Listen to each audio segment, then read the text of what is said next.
ഇങ്ങോട്ട് കയറിക്കോ. ഇവിടെ ഇരിക്കാം.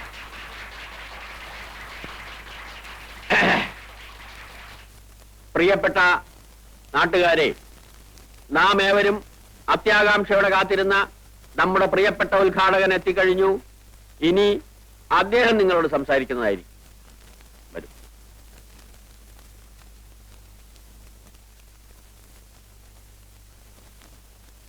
പ്രിയപ്പെട്ട സഹോദരന്മാരെ, സഹോദരികളെ,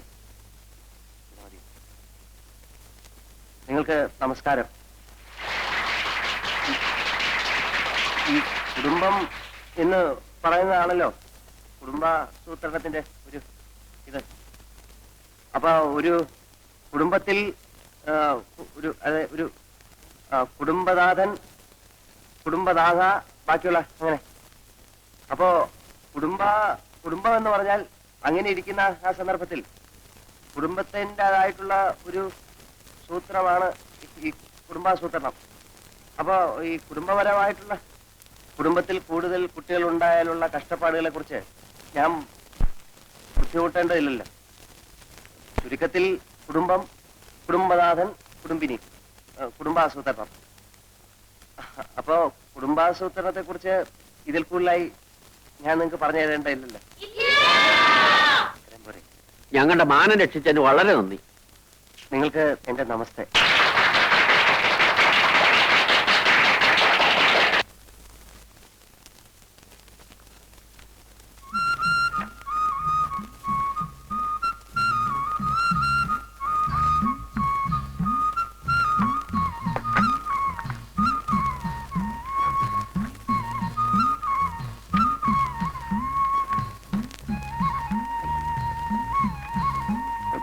ഇതിനു മുമ്പുള്ള ആൾ ഈ ഫയലുകളൊന്നും നോക്കിയിരുന്നില്ലേ?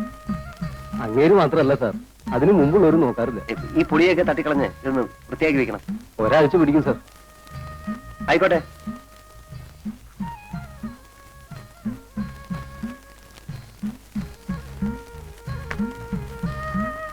ണ്ടോ? ആ ഉണ്ട്. നമസ്കാരം. ഞാൻ ഇന്നലെ വൈകുന്നേരം ഒന്നും കൂടെ ഇറങ്ങണമെന്ന് വിചാരിച്ചതാ. അവിടെ ഈ സ്റ്റേജ് അഴിപ്പിക്കാനും മൈക്കിന്റെ ആളിനെ പറഞ്ഞു വിടാനും വേണ്ടി കൂടെ നിൽക്കേണ്ടി വന്നു. ഈ നാട്ടുകാരുടെ മുമ്പിൽ ഒരു ഉത്സാഹിയായിട്ട് നിന്നാലല്ലേ അടുത്ത തിരഞ്ഞെടുപ്പിനെങ്കിലും ഒന്ന് കടന്നുകൂടാൻ പറ്റും. അപ്പോ തെരഞ്ഞെടുപ്പിനൊക്കെ നിൽക്കാറുണ്ടല്ലേ? ഉണ്ട്. പ്രായപൂർത്തി വോട്ടവകാശം തുടങ്ങിയ അന്ന് മുതൽ ഇന്ന് വരെയുള്ള എല്ലാ തെരഞ്ഞെടുപ്പിലും ഞാൻ മത്സരിച്ചിട്ടുണ്ട്. പക്ഷെ ഒരു പഞ്ചായത്ത് മെമ്പർ ആവാൻ പോലും ശങ്കരനായർക്ക് സാധിച്ചിട്ടില്ല. നാട്ടുകാരുടെ ഭാഗ്യദോഷം, അല്ലാതെ എന്ത് പറയാനാ, അല്ലേ സാറേ? അപ്പോ താമസമൊക്കെ ഇവിടെ തന്നെ ആക്കിയല്ലേ? അതാ ഇപ്പൊ ഒരു ബുദ്ധിമുട്ട്. ഇതിനു മുമ്പുണ്ടായിരുന്നാൽ ഇതിന്റെ പുറയിലാ താമസിച്ചേ. ആ, അതുകൊണ്ട് ഞാൻ ഇന്നലെ അവിടെ കിടന്നു. ഈ പാറ്റയെ എട്ടുകാലിയെ കൊണ്ട് ആകെ വൃത്തിയിട്ട് കിടക്കുക. എലികളാണെങ്കിൽ എണ്ണിയാ തീരാത്തത്രയുണ്ട്. അതുകൊണ്ട് താമസിക്കാനൊരു വീട് കിട്ടാൻ എന്താ ഒരു വഴി? വഴിയൊക്കെ ഉണ്ട്. എത്ര രൂപ വാടക തരും? കൊള്ളാവുന്ന സ്ഥലമാണെങ്കിൽ എത്രയായാലും വിരോധമില്ല. എന്നാൽ നമ്മുടെ ഒരു വീടുണ്ട്, താമസിക്കാൻ ആളില്ലാത്തതുകൊണ്ട് ഒഴിച്ചിട്ടിരിക്കുക. നോക്കാൻ വിശ്വസിക്കാവുന്ന ഒരാളുണ്ടായാൽ നല്ലതാണല്ലോ. അത് മതിയെങ്കിൽ തരാം. അപ്പൊ നമുക്ക് വീടൊന്നും കാണാമല്ലോ. നോക്കാം, ഇപ്പൊ തന്നെ പോവാം. അയ്യോ, ഇപ്പൊ ഓഫീസ് ടൈം അല്ലേ, നമുക്ക് 5 മണി കഴിഞ്ഞ് പോവാം. ഇവിടത്തെ ഓഫീസൊന്നും അത്ര വലിയ കഥയല്ല. മറ്റു ജോലികളൊക്കെ കഴിഞ്ഞ് സമയം ഉണ്ടെങ്കിൽ ഇവിടെ വരെ ഒന്ന് വന്നിട്ട് പോവാ, അത്രേ ഉള്ളൂ. എനിക്കത് ഇഷ്ടമല്ല. ചെയ്യുന്ന ജോലിയോട് നീതി പുലർത്തണമെന്ന് നിർബന്ധമുള്ള ആളാ ഞാൻ. അതുകൊണ്ട് ശങ്കരൻ നായർ 5 മണി കഴിഞ്ഞ് വരൂ, പോകാം. അപ്പൊ എങ്ങനെയാ, ഇത് മതിയോ? കൊള്ളാം, പക്ഷെ ആ കൂടെ ഒന്ന് വൃത്തിയാക്കാനുണ്ട്. അതൊക്കെ നമുക്ക് നാളെ ശരിപ്പെടുത്താവുന്നേ ഉള്ളൂ. ഇതിനേക്കാൾ കൊള്ളാവുന്ന ഒരു സ്ഥലം ഈ പ്രദേശത്ത് കിട്ടാനില്ല. എന്നാ പിന്നെ ഞാൻ എത്രയും പെട്ടെന്ന് ഇങ്ങോട്ട് മാറുകയാണ്. എന്നാ വരൂ, നമുക്കിത് കിട്ടാനുള്ള വഴി നോക്കാം. ആഹാ, അപ്പൊ ശങ്കരൻ നായരുടെ അല്ലേ ഈ സ്ഥലം?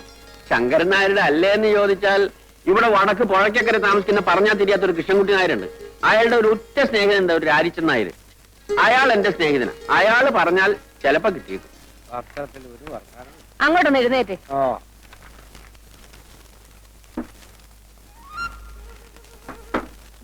ഇതാണ് രാരിച്ചൻ നായരുടെ വീട്. അവിടെ ഉണ്ടാവും. ആ, ലക്ഷ്മിക്കുട്ടിയെ, ആ ശങ്കരൻ നായർ ഒരാളെയും കൂട്ടി വരുന്നുണ്ട്. ചിലപ്പോ കല്യാണാലോചനയ്ക്കാവും. നീ പോയിട്ട് കുറച്ച് കാപ്പി ഇട്ടേ. ആ, വരൂ വരൂ. ഇതാണ് ഞാൻ പറഞ്ഞ രാരിച്ചൻ നായർ. നമസ്കാരം. ഇദ്ദേഹത്തിന് മനസ്സിലായോ രാരിച്ചൻ നായർക്ക്? മനസ്സിലാക്കാൻ എന്തിരിക്കുന്നു, ശങ്കരൻ നായരല്ലേ കൂട്ടിക്കൊണ്ടുവന്നത്. മോശക്കാരനായ ഒരാളെയും കൊണ്ട് എന്റെ വീട്ടിലേക്ക് വരൂ. പേരെന്താ? വിനയൻ. നല്ല പേര്. നമ്മുടെ വില്ലേജ് ഓഫീസിൽ പുതിയതായിട്ട് വന്ന സാറാ. ഓഹോ. സാറിന് താമസിക്കാൻ സൗകര്യമുള്ളൊരു വീട് വേണം. അപ്പോ ഞാൻ ആ അമ്പലപ്പറമ്പിന്റെ പിന്നിൽ ഒഴിഞ്ഞു കിടക്കുന്ന നമ്മുടെ കൃഷ്ണൻകുട്ടിനാരുടെ വീട് അത് കാണിച്ചു കൊടുത്തു. പിടിച്ചോ? ആ പിടിച്ചു. ഒന്നിങ്ങി വന്നേ. കാപ്പിയുടെ കൂടെ പലഹാരം വല്ലതും കൊടുക്കണം. എന്റെ ലക്ഷ്മിക്കുട്ടി, കാപ്പിയും വേണ്ട പലഹാരവും വേണ്ട. അയാള് വില്ലേജ് ഓഫീസിലെ ഒരു ഉദ്യോഗസ്ഥനാ, വീട് അന്വേഷിച്ച് നടക്കുക. അപ്പോ വീട് പിടിച്ചു അല്ലേ? അതെ. അത് കൃഷ്ണൻകുട്ടി നായരെ കണ്ട് രാരിച്ചൻ നായർ ഏർപ്പാടായി കൊടുത്തു. താൻ ഒരു പൊതുപ്രവർത്തകനല്ലേ ശങ്കരൻ നായരെ? എന്നെക്കാണ് എളുപ്പം തനിക്കല്ലേ? ഞാൻ പറഞ്ഞ ആള് കേൾക്കില്ല. അല്ല, കുറ്റം എന്റെ ആണെന്ന് തന്നെ വെച്ചോളൂ. എന്ത് പറ്റി? ഇവിടെ കനാല് പണിക്ക് വേണ്ടി വന്ന 5-6 പേർക്ക് 1 മാസത്തേക്ക് താമസിക്കാനായിട്ട് മനക്കിലെ വീട് ഞാനൊന്ന് ഏർപ്പാട് ചെയ്ത് കൊടുത്തു. ജോലി കഴിഞ്ഞാൽ പണ്ടാരങ്ങൾ പോകണ്ടേ? കുടിയടപ്പാവകാശം വേണമെന്ന് പറഞ്ഞ് സമരമായി ബഹളമായി അതിന്റെ കൂടെ കൂടാൻ കുറെ നാട്ടുകാർ. അവസാനം എന്തു പറ്റി? വീട് അവരുടെ പേരിൽ എഴുതി കൊടുക്കേണ്ടി വന്നു. ശേഷം പേർക്ക് മനക്കിലെ പള്ളി ചവിട്ടാനും വരും. ഇതാണ് നമ്മുടെ നാടിന്റെ ശാപം. ഗാന്ധിജി വിഭാവനം ചെയ്ത ഇന്ത്യ ഇനിയും എത്രയോ ദൂരെയാണ്. ഓ, വരുന്നുണ്ട് ദുഷ്ടഗുണം.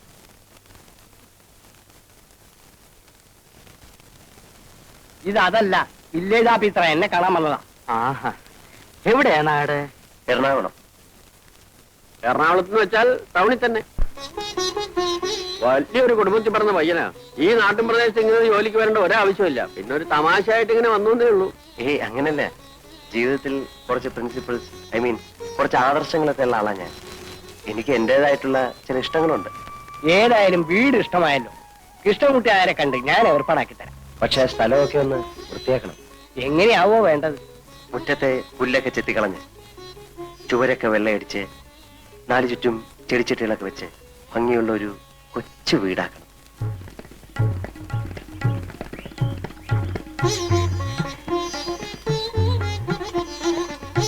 എങ്ങനെ? സാറിന്റെ മനസ്സിന് ഇഷ്ടപ്പെട്ട രൂപത്തിലായോ? ആ, ഒരുവിധം.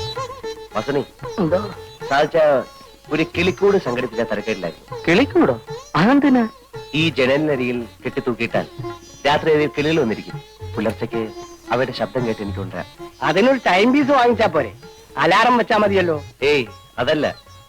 അപ്പോ ഈ ആഹാരത്തിന്റെ കാര്യത്തിൽ എന്താ കണ്ടിരിക്കണേ? എന്റെ വീട്ടിൽ നിന്ന് കൊടുത്തേക്കാം. അയ്യോ, വേണ്ട മാവാ, അമ്മായി വെക്കുന്നൊന്നും സാറിന് ഇഷ്ടപ്പെടില്ല. ചേട്ടന്റെ വീട്ടിൽ നിന്നാകാമല്ലോ. ഒരു വിരോധമില്ല, പക്ഷേ അയ്യോ, അതൊന്നും വേണ്ട. ആഹാരം സ്വയം പാകം ചെയ്ത് കഴിക്കുന്ന എനിക്കിഷ്ടം. വീട്ടിലാവുമ്പം അതൊന്നും നടക്കില്ലായിരുന്നു. ഇവിടെ ആവുമ്പം നമ്മുടെ ഇഷ്ടം പോലെ ആകാമല്ലോ. പിന്നെ രാവിലെയും വൈകിട്ടും കുറച്ച് പാല് കിട്ടിയാൽ മതി. ആട്ടും പാലാണെങ്കിൽ കൂടുതൽ സൗകര്യം. ആട്ടുംപാൽ ഇപ്പൊ എവിടെ നിന്ന് കിട്ടാനാ? പശുവും പാലാണെങ്കിൽ എന്റെ വീട്ടിലുണ്ട്. 2 നേരവും കുട്ടികളുടെ കയ്യിൽ ഞാൻ കൊടുത്തേക്കാം. സാറിന് ആട്ടും പാലാണ് ആവശ്യം. അത് സാറ് ഇടുന്നെങ്കിലും അല്ല, പശുവും പാല് മതി. കിട്ടാൻ എളുപ്പം അതാണല്ലോ. അതാ നല്ലത്. അപ്പോ ആ കാര്യം രാരിച്ചെന്നാർ ഏറ്റു ഇല്ലേ? ഏറ്റു. ഇനിയിപ്പോ ഞങ്ങൾ എന്തെങ്കിലും ചെയ്യുന്നതായിട്ടുണ്ടോ? ഇത് തന്നെ വലിയ ഉപകാരം. മനസ്സിലുണ്ടെങ്കിൽ ജോലി, മനസ്സിലുണ്ടെങ്കിൽ ഗ്രാമം, നല്ലവരായ ആൾക്കാർ. ഇതിൽ കൂടുതലൊന്നും എനിക്ക് വേണ്ട.